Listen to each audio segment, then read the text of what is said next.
We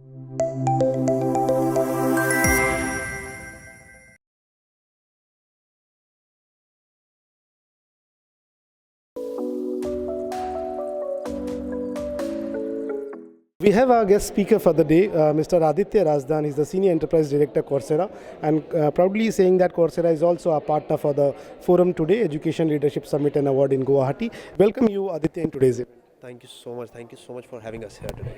Aditya would like to understand more about a few key highlights about Coursera. How is it different? People are aware of it, but the people, those who are not aware of it, how would you explain that? Well, I will ask them first question, how are you not aware of it? But that was on a lighter note. I think broadly, if in case specifically about India you're asking, Coursera is one of the world's largest online education platforms.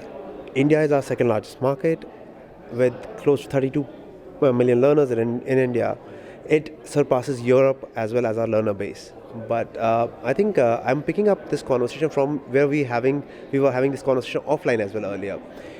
Coursera's center of thought is that education should be accessible to everyone, everywhere. Yes. Right. Through this platform, we are doing and revolutionizing the way education is delivered in India and globally as well. Today, we are able to support governments in delivering last mile connectivity in terms of education building and skills as well. Broadly, in India today, we are not only looking at learners, we are also looking how technology is changing.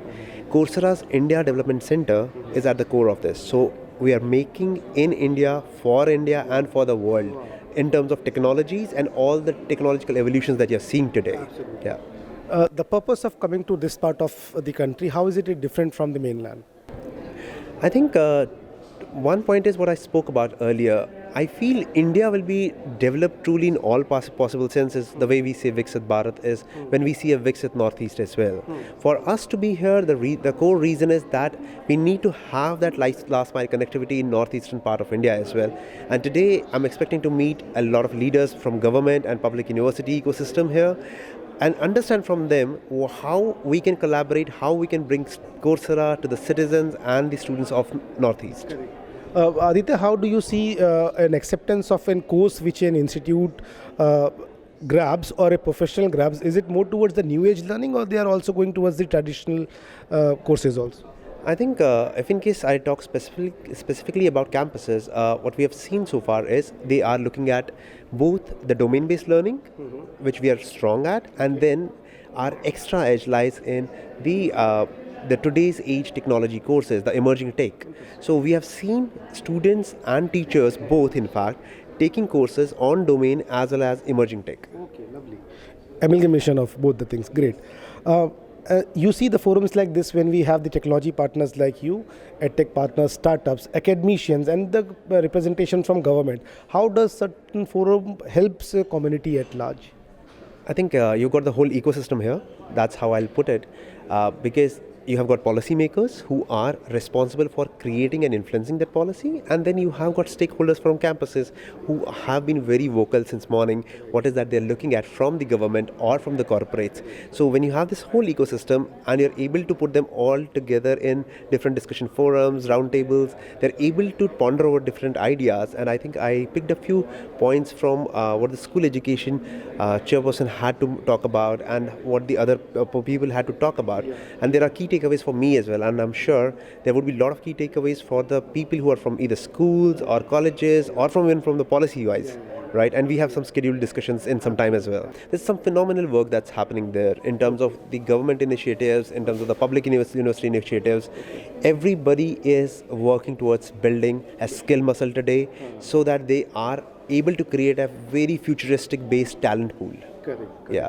And all this is like Aditya based on a SaaS model, or in like how is a general student enrolling to you? Is it for a particular course, or are they also re-engaged into some other courses as well? The re-engagement level is quite high, but if in case you talk about models, then there are two. One is wherein you have students, or I would say people at large as consumers who go onto Coursera website, subscribe to the courses, start learning, and move their in their careers or achieve what they want to learn from a particular course. The other one is where we work very closely with the campuses, with the governments, and with the corporates. where they are looking at certain specified skill set to be imparted for their employees or for the citizens to know new things what are happening, or for students to build that employability. Especially for campuses, they're focusing on two things: how do they strengthen their curriculum, and then on top of it, how do they enhance employability. For the governments, it's not only citizen skilling, but it is also about government focusing on students in colleges as well as citizens that we spoke about. But how will they make them future ready? If in case we are looking to create a talent pool which is driven by AI or other technologies, the government has started looking at it today, and we are, I think, right at the right place and at the right time. And that is where and in fact, a lot of innovation is happening today, and we are seeing a lot of changes both from the government and from the corporates and as well as from the institutions. Okay. It was lovely having you, Aditya, in today's event, and such interesting facts which you shared with us. Thank you so much. Thank you so much, Chandan, for having me here. And I must praise ArdorComm Media as well. You've been having phenomenal events across India, and from last few years, you get these group of people in these nice boardrooms, closed conferences, and you help them ideate. Whether it's through push or pull, I'll leave that to you. But you're doing a phenomenal job. Congratulations once again. Means a lot. Thank you so much. Yeah.